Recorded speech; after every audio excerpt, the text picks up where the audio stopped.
Sekarang lagi ramai isu pemakjulan Mas Wapres.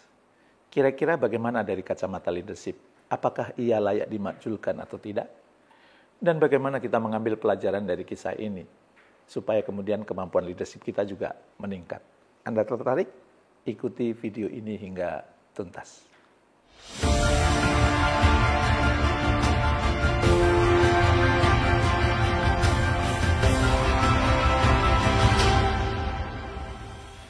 Assalamualaikum warahmatullahi wabarakatuh.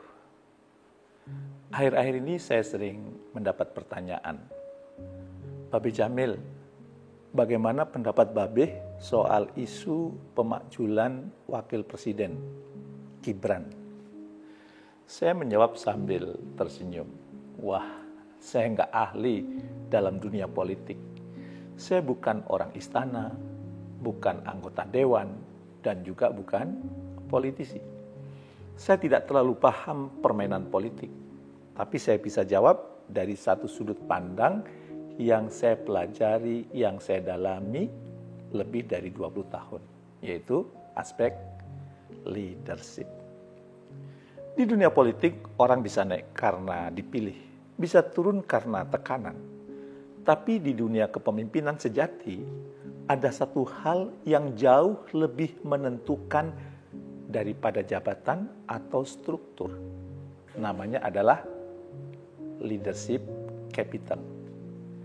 Leadership capital adalah modal kepemimpinan. Bukan uang, bukan koneksi, tapi aset-aset yang terlihat yang membuat orang lain bersedia dipimpin oleh Anda.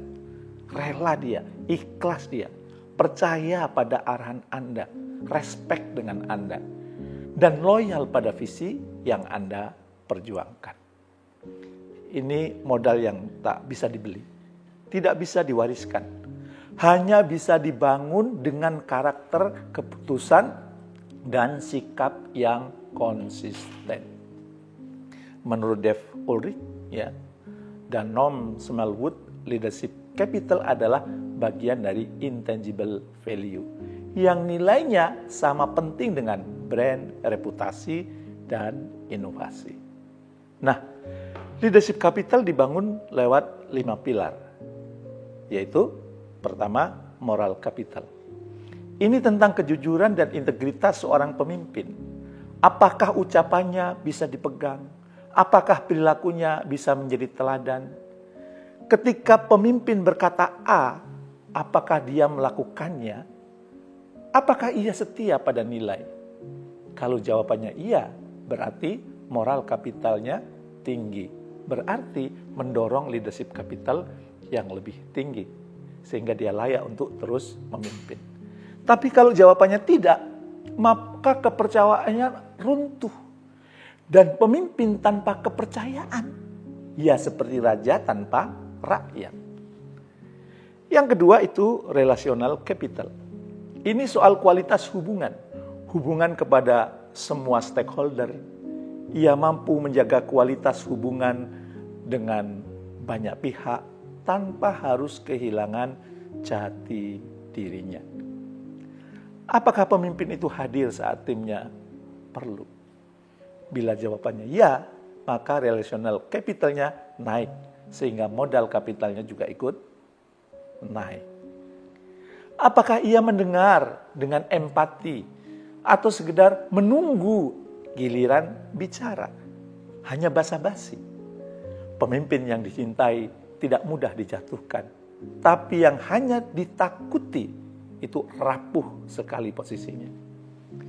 Dan yang ketiga adalah strategi capital. Apakah pemimpin tahu kemana arah timnya? Atau hanya sibuk dengan pekerjaan teknis dan remeh-temeh. Pemimpin itu berpikir dan bekerja untuk hal-hal yang strategis.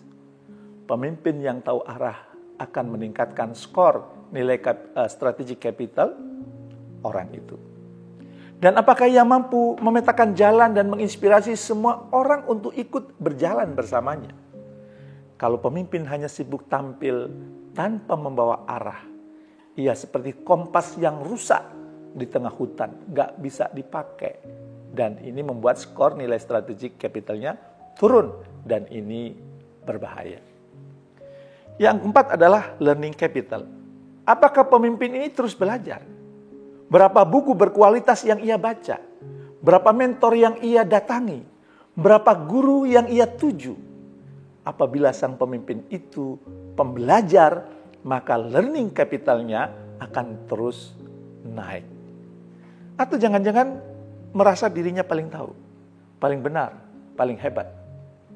Di dunia yang berubah cepat, yang tidak belajar akan ditinggalkan. Dan hal ini tentu menurunkan skor nilai learning capital sang pemimpin. Pemimpin yang rendah hati untuk terus belajar adalah pemimpin yang layak dipertahankan. Dan ini menaikkan skor learning capital sang pemimpin. Dan yang kelima adalah reputational capital. Apa yang orang bicarakan saat pemimpin tidak hadir di tempat itu? Apakah dia disebut dengan hormat atau dicemooh dengan sinis? Reputasi bukan soal pencitraan, tapi akumulasi dari cara hidup dan cara memimpin. Reputasi adalah kumpulan prestasi yang sudah ditorehkan. Prestasi hasil dari kejernihan pikiran dan kecerdasan tindakan. Semakin banyak prestasi dan karya yang dihasilkan, maka semakin naik skor nilai reputational capital. Maka saudaraku semua, jika ingin menilai layak atau tidaknya seorang pemimpin, jangan hanya lihat jabatannya. Itu bisa menjerumuskan. Lihatlah leadership capitalnya. Apakah ia dipercaya karena integritasnya? Apakah ia dirindukan oleh orang-orang yang dipimpinnya? Apakah ia mampu membawa arah yang jelas kemana mau dibawa timnya? Apakah ia terus belajar dan berbenah? Dan apakah reputasinya cukup kuat untuk dijadikan teladan? Kalau 5 pilar ini rapuh, maka tanpa harus dimakzulkan secara politik, pemimpin itu sebenarnya sudah tidak punya tempat di hati orang-orang yang dulunya percaya padanya. Saya tidak ingin bicara siapa yang pantas atau tidak dalam dunia politik. Apakah Mas Wapres bisa dimakzulkan atau tidak? Itu saya tidak punya kapasitas untuk itu. Saya sedang tidak bicara tentang hal itu juga. Silahkan juga Anda menilai sendiri apakah sang Wapres layak atau tidak. Tapi saya ingin pada kesempatan ini mengajak semua dari kita, terutama para pemimpin di organisasi, di perusahaan, bahkan di rumah tangga, untuk bertanya pada diri sendiri. Apakah saya sedang membangun leadership capital saya? Atau justru sedang menggerusnya sedikit demi sedikit? Mari kita merenung dan bertanya kepada diri sendiri. Kira-kira berapa skor nilai leadership capital saya? Bila menggunakan skala 1 sampai 10, di mana 1 nilai leadership capitalnya adalah paling rendah, dan 10 nilai leadership capitalnya ada sangat sempurna. Kira-kira berapa skor Anda?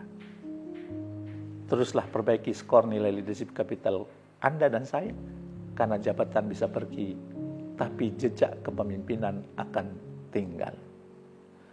Mari jaga kepercayaan dan terus meningkatkan leadership capital di dalam diri kita. Kalau video ini menginspirasi, bagikan kepada sahabat Anda yang menjadi pemimpin. Dan tulis di komentar jawaban atas pertanyaan saya. Apa yang Anda lakukan untuk meningkatkan leadership capital Anda?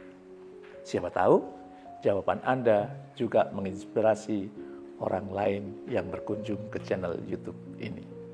Semoga kita semua menjadi pemimpin yang tidak hanya diakui oleh institusi terkait, tapi dicintai oleh orang-orang yang kita layani karena didukung oleh leadership capital yang tinggi. Wassalamualaikum warahmatullahi wabarakatuh.